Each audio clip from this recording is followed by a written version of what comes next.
November 2nd, 2016. It was an exciting time to be alive. Hillary Clinton was one of the only women to be campaigning for president in the history of the United States of America.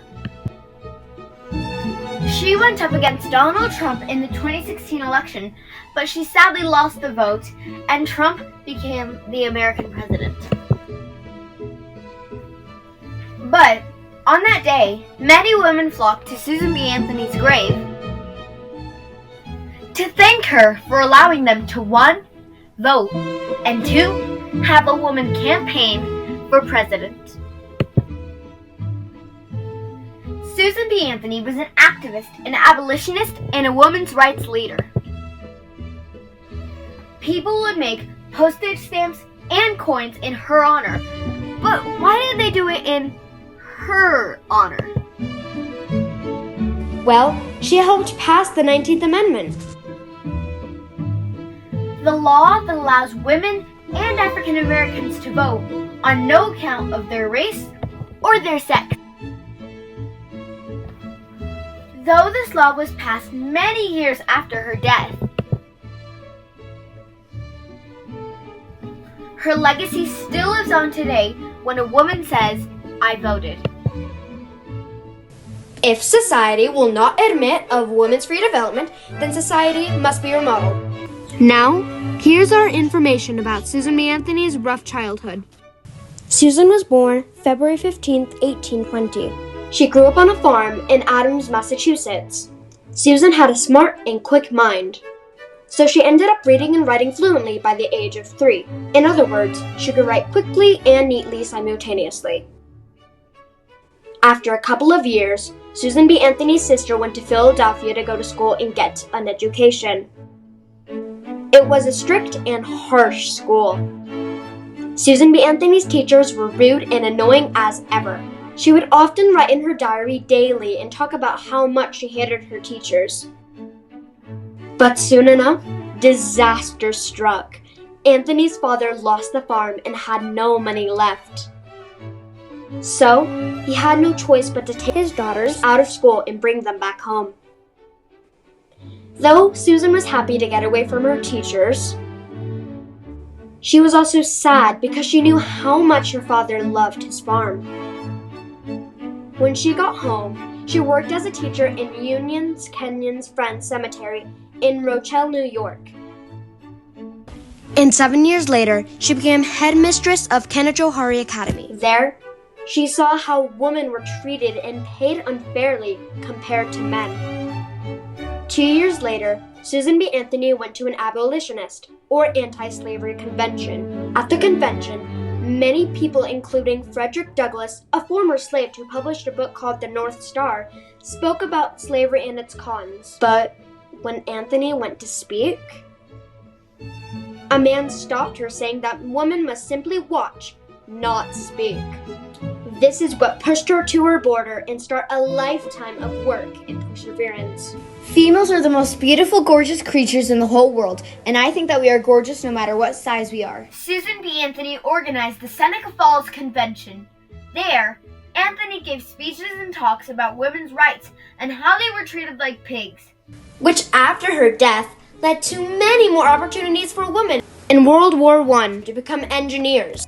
For years, she continued to make famous speeches that we still know of today. In between Susan B. Anthony's arrest and trial, she spoke to 28 towns and villages in Monroe County, New York.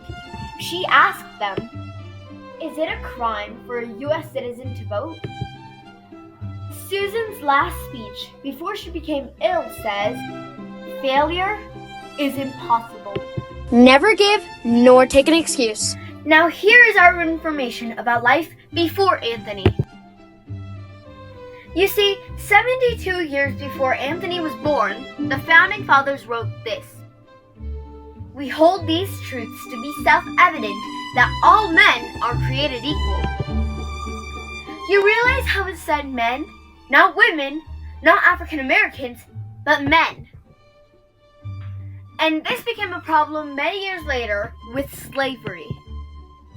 You see, when Thomas Jefferson was writing the Declaration of Independence, He thought about writing something that said no slavery, but in the end, it was cut out of the final draft. So this left slavery up for debate. This also led to a timeline of events from 1776 to 1839, which is where we are now. Now back to Susan B. Anthony. You see, before Susan B. Anthony, other women helped too.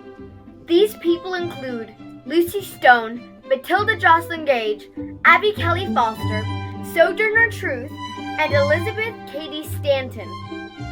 Susan B. Anthony was inspired by their works and decided to follow down their path. After all, she said, "Independence is happiness." Here are Susan B. Anthony's biggest moments. Before the convention at Seneca Falls, Amelia Bloomer introduced the one and only Elizabeth Cady Stanton. They became best friends and they helped each other do talks and speeches. Susan B. Anthony voted in the 1872 election. And in court, she quoted the 14th Amendment. "No state shall make or enforce any law which shall abridge the privileges or the immunities of the citizens of the United States." In other words, she didn't do anything wrong. They never said men, only citizens. And women are citizens, so she never was supposed to get arrested. And she had to pay an unjust fine. And the judge was also being biased. In her speech, "Is it a crime to vote?" she said, "It, the preamble, was we the people, not we the white male citizens, nor yet we the male citizens, but we, the whole people who formed this union, and we formed it, not to give the blessings or liberty, but to secure them, not to the half of ourselves and the half of our posterity, but to the whole people, women as well." And the people in the room were only men, except for a couple women in the room that were ready to go to jail. And of course, it was Susan B. Anthony's idea to go to jail. And in the end, she never paid the fine anyway. And for this, she got a criminal record. Mr. President, how long must women wait for liberty? This last section is about how Susan B. Anthony and other women like Elizabeth Cady Stanton made a huge impact on the world, making it a giant turning point. Wyoming was the first state to allow women the right to vote in 1869. Women rejoiced when they could finally have their rights and votes. And from 1869 to 1896, Wyoming, Colorado, Utah, and Idaho became the next 4 states to allow that right. And this became an even bigger turning point around the world. Susan B. Anthony celebrated her 80th birthday in the White House and died 6 years later. Anthony died a historical figure March 13, 1906, at the age of 86.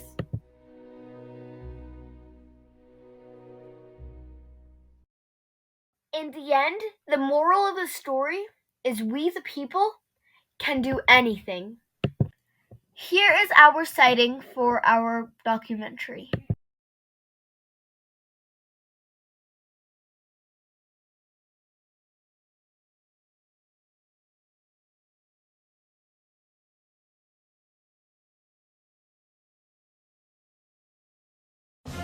When Susan B. Anthony voted in the 1872 election, it was an important turning point in women's rights. Many years later, the 19th Amendment was passed, allowing women and African Americans the right to vote. Anthony's great will to allow women that right cost many feminists in jail and almost their lives. They kept fighting and fighting, standing outside the president's door saying, "Mr. President, how long must women wait for liberty?" After all this effort and failure and perseverance, it paid off. President Woodrow Wilson signed the 19th Amendment, finally allowing women to win the right they've yearned for many years. Susan B. Anthony made women's rights fair.